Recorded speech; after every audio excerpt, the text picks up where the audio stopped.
समन्वय एवं अनुश्रवण समिति की बैठक आज आयोजित की गई। इस बैठक में केंद्रीय रक्षा राज्य मंत्री रांची के सांसद संजय सेठ, कृषि मंत्री शिल्पी नेहा तिर्की, रांची की मेयर, राज्यसभा सांसद महुआ मांझी सहित तमाम नेता वहां पर मौजूद रहे।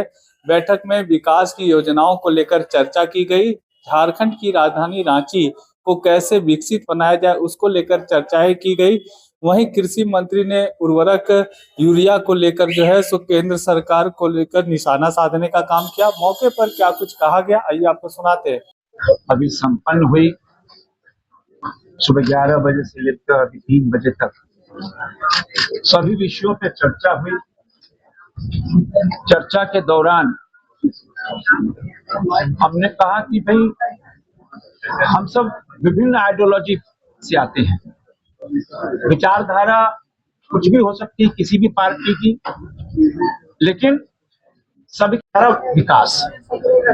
इसीलिए रांची टीम वर्क के रूप में काम करे और रांची को क्लीन रांची, ग्रीन रांची और इंदौर के मुकाबले खड़ा करना रांची को, उस पे हम सब ने विचार किया और जल्द ही रांची नगर निगम में एक बैठक हम आयोजित करने जा रहे हैं जिसमें बहुत प्रमुख निर्णय होंगे।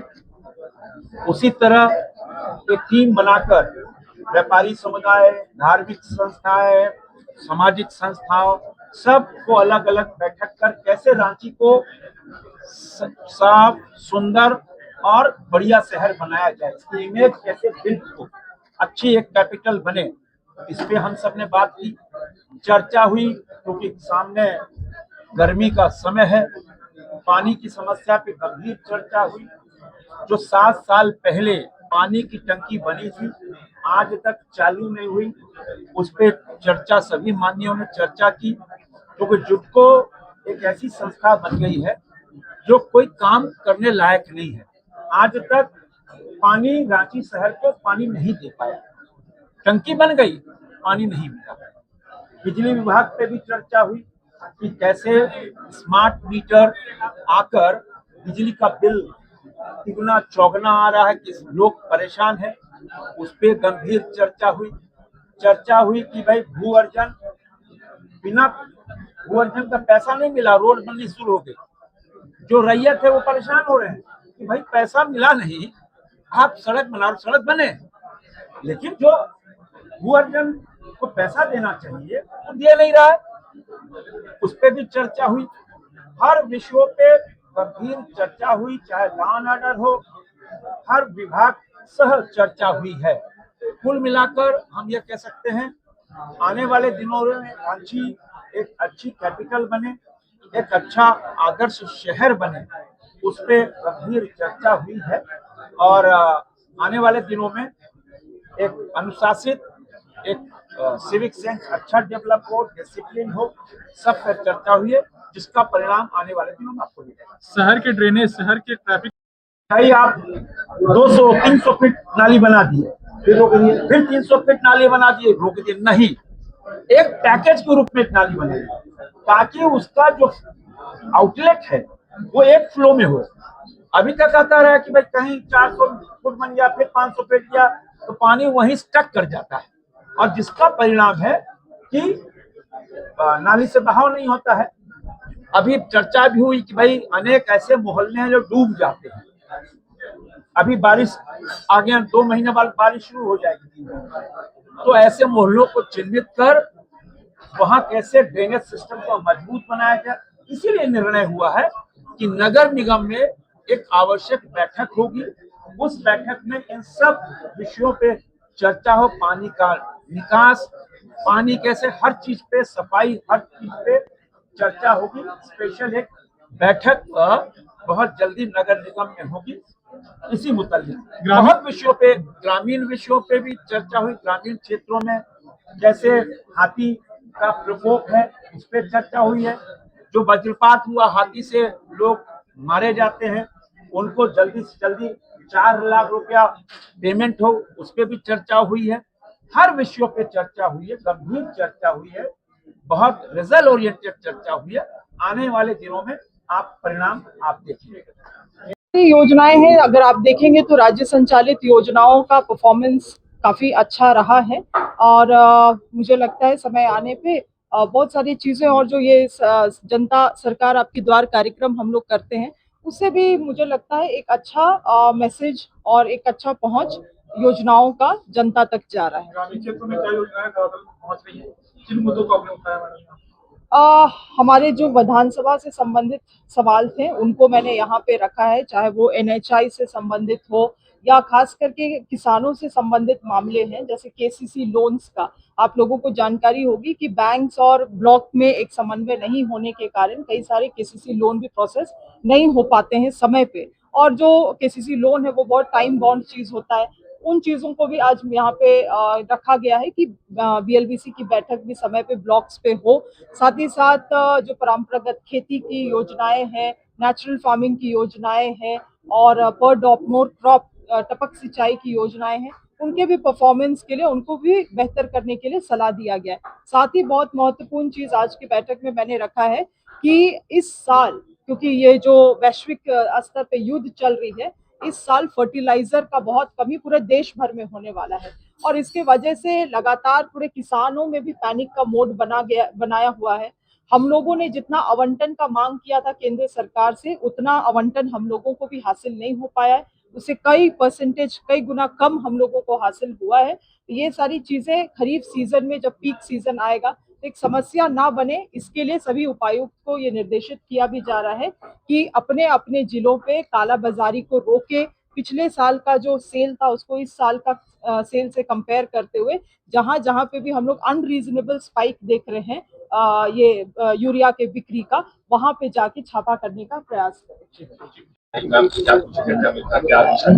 देखिए, दिशा का बैठक बहुत महत्वपूर्ण है क्योंकि पूरे जो केंद्र सरकार से चलाई जा रही योजनाएं होती हैं उनकी समीक्षा और एक यहाँ पे समन्वय बैठाने का प्रयास किया जाता है।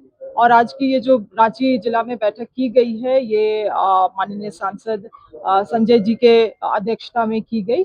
कई सारे महत्वपूर्ण योजनाएं हैं, उसकी समीक्षा की गई है, क्या परफॉर्मेंस है, क्या अड़चने आ रही हैं, एक्सेट्रा। और खास करके क्योंकि ये रांची में भी ये बैठक होता है तो रांची संबंधित जो नगर निगम से संबंधित काफी सारे सवाल और प्रश्न इसमें आ रहे हैं। मगर कुल मिला के मैं यही कहना चाहूंगी कि आज केंद्र सरकार के द्वारा कई सारी योजनाएं संचालित की जाती हैं, इसमें कोई शक नहीं है। मगर वो योजनाओं को अगर आप सही मायने में देखेंगे तो बहुत बार ऐसा होता है कि उसकी लाभ जो है वो आम जनों तक नहीं पहुंच पाती हैं। कभी तो उसका प्रोसेस इतना कड़ा हो जाता है, या कभी जो पैसे केंद्र सरकार से आती हैं वो बहुत लेट में आती हैं, 3 महीने 6 महीने छोड़ के आती हैं। तो ये सब चीज़ों से समस्या होती है और होपफुली आज जो फीडबैक मिला है उन फीडबैक को माननीय सांसद महोदय भी और साथ ही साथ जो जो जितने भी अधिकारी गण हैं उसका वो अच्छे तरीके से उसको आगे बढ़ा पाएंगे। इसमें कोई शक नहीं है कि असम में हम बहुत एक मजबूत फ्रंट में है। वहां पे कारण यह है कि 10 साल जो हिमंता बिश्व शर्मा की सरकार रही उसमें काफी एंटी इनकम्बेंसी आया है। मैं खास करके एज अ स्टार कैंपेनर वहां पे डिब्रूगढ़ में थी और कई सारे जो वहां पे विधानसभा है उसका जब दौरा किया तो जो चाय बागान में रहने वाले लोग हैं विशेष रूप से वो काफी नाराज चल रहे हैं हिमंता बिश्व शर्मा जी से, वहां के जो मुख्यमंत्री हैं, क्योंकि जो भी वादा उनके द्वारा किया गया था, चाहे माटी का पट्टा हो, साथ ही साथ जो उनका वेजेस में बढ़ोतरी हो, उनमें से कुछ भी चीज वो पूरा नहीं कर पाए हैं। और पिछले विगत 10 साल में केवल और केवल चाय बागानों को कमजोर करने के लिए कई सारे नीति नियम लाए गए हैं। जैसे यहाँ झारखंड में इन्होंने CNTSPT कानून में बदलाव करने का कोशिश किया था, उसी तरह से वहां पे भी उन्होंने चाय बागान में 20% जमीन में कमर्शियल एक्टिविटी करने का अनुमति वहां के व्यापारियों को दिया है। तो ऐसे कई सारे मुद्दे हैं वहां पे जिसकी वजह से बीजेपी वहां एक कमजोर फ्रंट में पड़ती है। वहां की जो जनता है वो एक मजबूत सरकार, एक क्लियर और इंटीग्रिटी वाली सरकार ढूंढ रही है और गौरव गोगोई जी के नेतृत्व में उनको वो एक चेहरा दिख रहा है।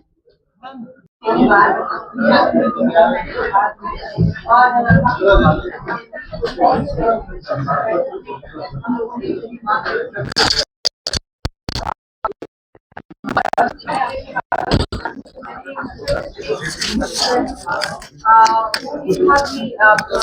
और शहीद चौक के आसपास गलगौर, रेमंड गली, फिर हल्दर प्रेस गली, लाइन टैंक रोड, वहाँ जो उधर से होते हुए जो पानी हमेशा हर साल जब भी थोड़ी सी भी बारिश होती है वो बहुत विकट समस्या बनती जा रही है कि वहां से जो पानी का बहाव होता है वहाँ वो बहते हुए गोपालगंज होते हुए नोरा कुचा, म्यूनसिपल मोहल्ला, लोक विहार, यूं लोग विहार करते हुए हजारीबाग रोड में आके काली टावर के पास वो वहाँ पे बहुत खतरा हो जाता है वो नली और पूरा मोहल्ला डूब जाता है। बच्चे स्कूल से लौटते हैं तो पेरेंट्स चिंता में पड़ जाते हैं कि वो नाला में बह न जाए।